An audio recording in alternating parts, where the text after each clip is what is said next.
5 top overlooked dating red flags. Now, in this video, you will discover the dating red flags that you may have not considered as dating red flags, but girlfriend, that will save you a lot of time, a lot of pain, a lot of giving the wrong man the benefit of the doubt so that you can actually enjoy your time with the right man who cherishes you, who supports you, and who's your biggest cheerleader. Hey, I'm Antia Boyd with Magnetize Your Man, and together with my husband Brody, we've been helping thousands of successful women all over the world to get a loving, committed, and long-term relationship they desire fast. So let's go ahead and dive right in. The first top overlooked dating red flag is incompatible childhood wounds. Now, I understand we all have baggage and to some degree trauma. Some have more micro trauma, right? Like maybe, you know what I mean? Like their grandma was telling them to finish the dinner and they didn't want to finish the dinner, and they felt like their will of their grandma was imposed upon them, right? As opposed to, of course, massive, what I call macro trauma. And that is, of course, going into, massive abuse and things like that, where you literally felt like abandoned, or where you felt rejected, where you felt potentially even threatened and not safe. Now, what I have found over the years with working with thousands of successful women is that when there is incompatible childhood wounds, which ironically actually means that you usually have the same wound, that usually is a red flag for me, because let's say you both didn't get your needs met. So let's say you're both stuck, you both didn't get your needs met, right? So when you were expressing your needs, you had emotionally unavailable parents, and because of that, you didn't get your needs met. Now, also because of that, you're now looking to the outside world to get your needs met. However, because you didn't get your needs met, you actually come from a more empty space internally when you're in a moment of reactivity. So what happens when you get into a moment of an argument, of a breakdown, of a moment where you need support from the other person? Well, guess what? If they have the same wound like you, they are less likely to be able to stay stable and support you in that moment as well. And of course, followed by that is disappointment, blaming the other person, shaming the other person, it should have been there for you, which makes them feel even worse about themselves and eventually makes them either become reactive towards you or shut down. However, when you have compatible childhood wounds, let's say someone didn't get their needs met and somebody else had maybe like an overdoting parent. Now that could work really, really well, because the person who doesn't get their needs met actually sees what it looks like to get their needs met. They see a partner who had a wonderful childhood in that particular stage. However, when there's a breakdown, the partner can be there for them. Now let's look at the other side, right? Let's say the other partner who didn't get their, let's say, freedom infringed upon. And let's say, the other partner in this particular case, let's say the woman, you, had all the freedom in the world, right? Because your parents didn't care. So now you can model that back to your partner. Monkey see, monkey do. We do have mirror neurons inside of ourselves. And because of that, that is a dating red flag if that's incompatible. The next top overlooked dating red flag is shame shields. Now, the worst is when you don't know that you're using shame shields. This particular term comes from Brené Brown, who's a shame researcher, and she identified 3 shame shields, what we do when we feel shame. Now, on the one hand, you can go into aggressiveness. You can go into attack. Well, who do you think you are? You think you have it all together? Right? It could be some response like that. Now, the other one is collapse. And that is really saying, oh, you're so right. I'm so ashamed of myself. You're so right. I should shrink into the bottom of the earth. You have all the right to say this way. And you know what I mean? I can't even believe I said that. And I'm so sorry. And so you keep apologizing and keep collapsing. The last one is denial. And that is saying, oh no, when a man told me, for example, that I hug too much or kiss too much, right? If you had the shame shield of denial, You would say, oh, no, no, no, it's all good. I don't need that many hugs. I don't need that many kisses. Like, I'm good, right? And so what happens is, it's wonderful when you're aware of them. However, if you're not aware of them, they are a massive red flag because it leads to highly dysfunctional relationships of reactivity. Like, imagine one person has a shame shield of attack, and the other one has a shame shield of collapse or denial. There's going to be such a dysfunction because the one person will constantly not feel safe and will always feel like they can't be vulnerable. And the other person will feel like, well, they have to deny themselves and they have to neglect themselves and have to abandon themselves and have to constantly be apologetic. And of course, that never is going to work. It's going to be highly codependent. And because of that, it's going to hit a plateau. One person is going to walk out because they realize that this is not sustainable and this is not healthy. You can't build trust this way. You can't build true, authentic intimacy and security in that way. Now, the next top overlooked dating red flag is passive-aggressive communication. And the Gottman Institute, of course, talks about the 4 horsemen. One is like contentment, and also there's sarcasm and all of that. So we're looking really at passive aggressiveness, and what's interesting about that is passive aggressive is usually, for one, it's not proactive. So when someone is passive aggressive, they actually wait until you say something, and then they're sort of passive aggressive towards it, right? Then they kind of like make you feel like embarrassed or inadequate or feeling insecure, because honestly, they are actually afraid to be vulnerable in that moment. And guess what? It's less vulnerable to be passive aggressive, isn't it? Now, the other also reason why it's so dysfunctional is because usually the passive aggressive person comes from a household where things got, kind of shoved under the rug. And what that, of course, means is that, how one person said it who grew up in an environment like that. What she said, you would go into the house and there would be like, everything, hallelujah, and everything is wonderful, and nobody's really attacking each other, and nobody's really saying anything, and and people just doing their thing, and then you get in a car with maybe the mom, the dad, the brother, and they just tear each other apart, right? That's a typical example of passive aggressiveness, because what that taught that particular person in that moment is like, oh, well, no, don't express what you desire to have. Just think about it in a sort of a semi-diplomatic way, right? Or, maybe you're just not make the dinner for your husband, or, you just eat that last piece of chocolate. I don't know why I'm so much on the food theme right now.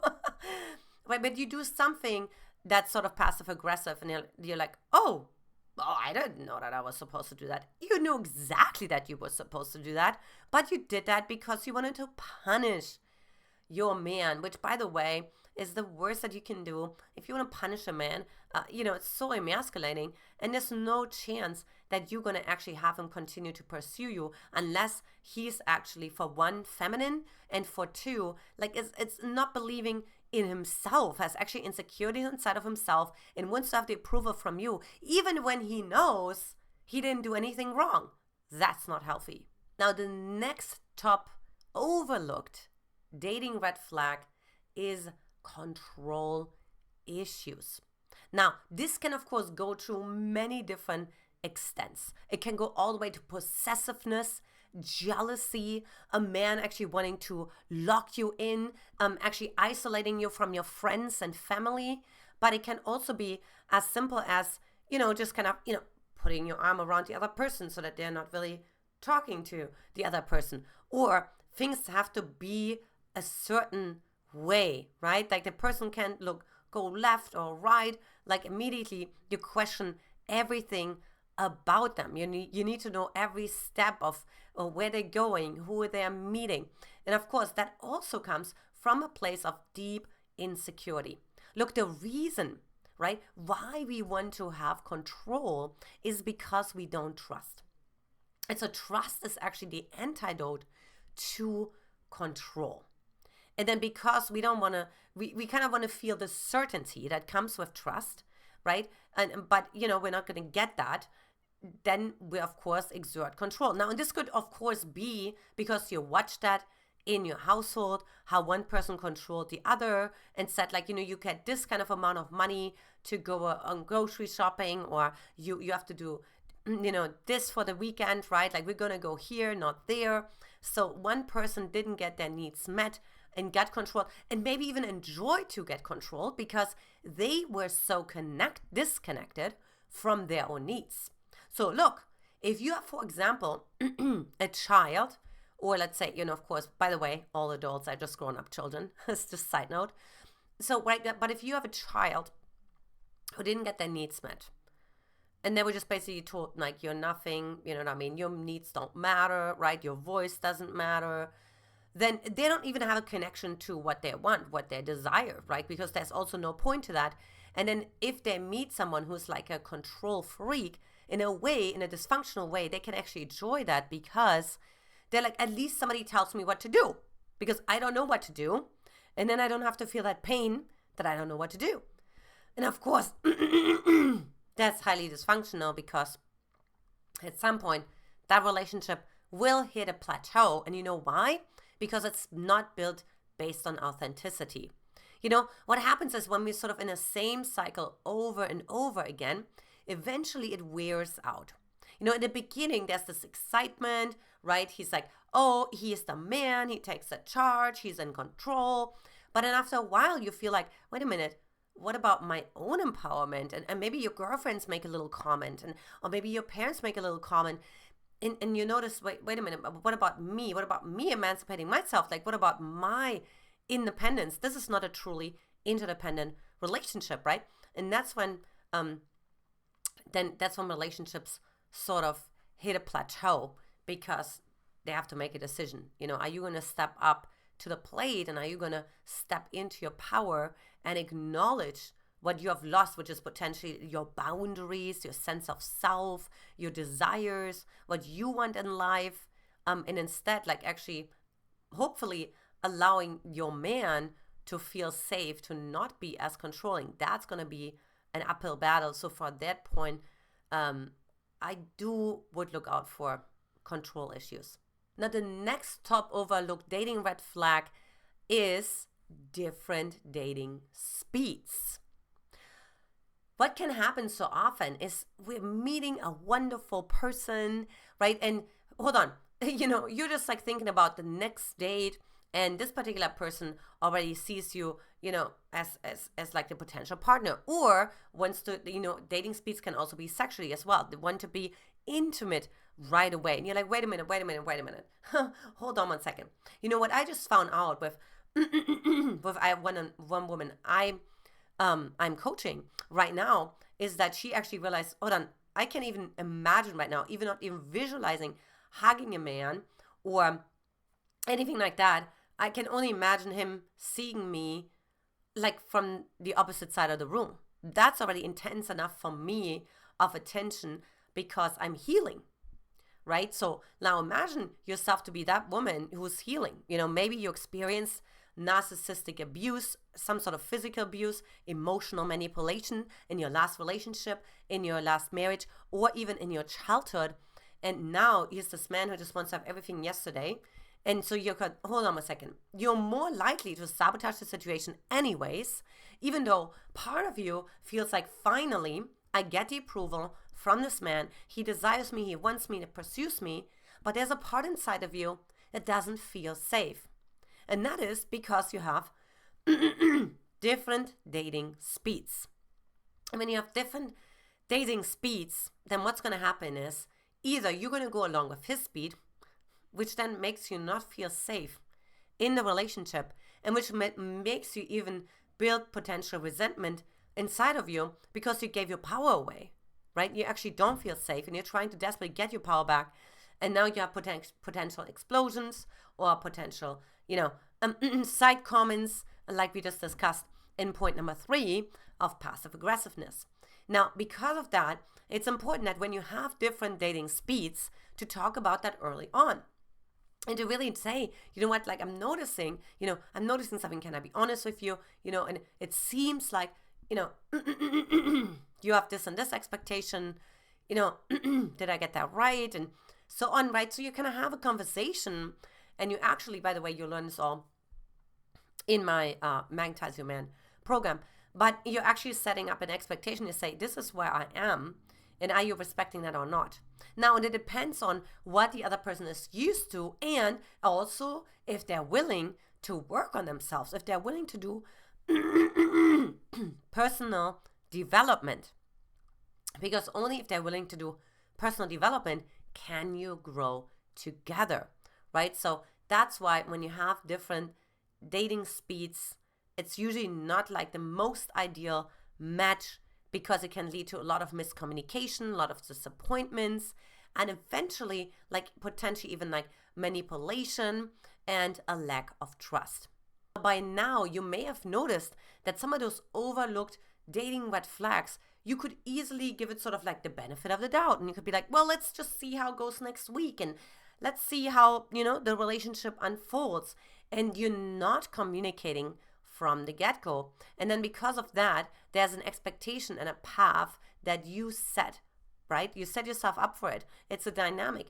And then it's harder to break that, because you feel like, well, who am I to now break this dynamic? And he's wondering, well, who is she? Is she the one who's now breaking that dating dynamic, or who said yes to the dating dynamic? And why did she say yes to that in the first place? And then there's going to be like more mistrust, right? And more misinterpretation, more miscommunication that comes from unhealed childhood wounds, and so on. And it becomes a downward spiral.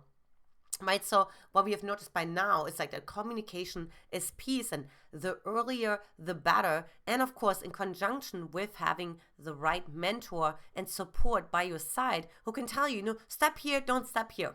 Next, if you haven't yet, take my free love quiz and virtual coaching session to get your committed, connected, and long-term relationship that you desire fast, without trust issues, loneliness, and frustration, by simply hopping over to getlovequiz.com, or you can also pop that right here in the description and a comment section as well. Hope this video helped. Lots of love, and I will talk to you very soon. Bye-bye.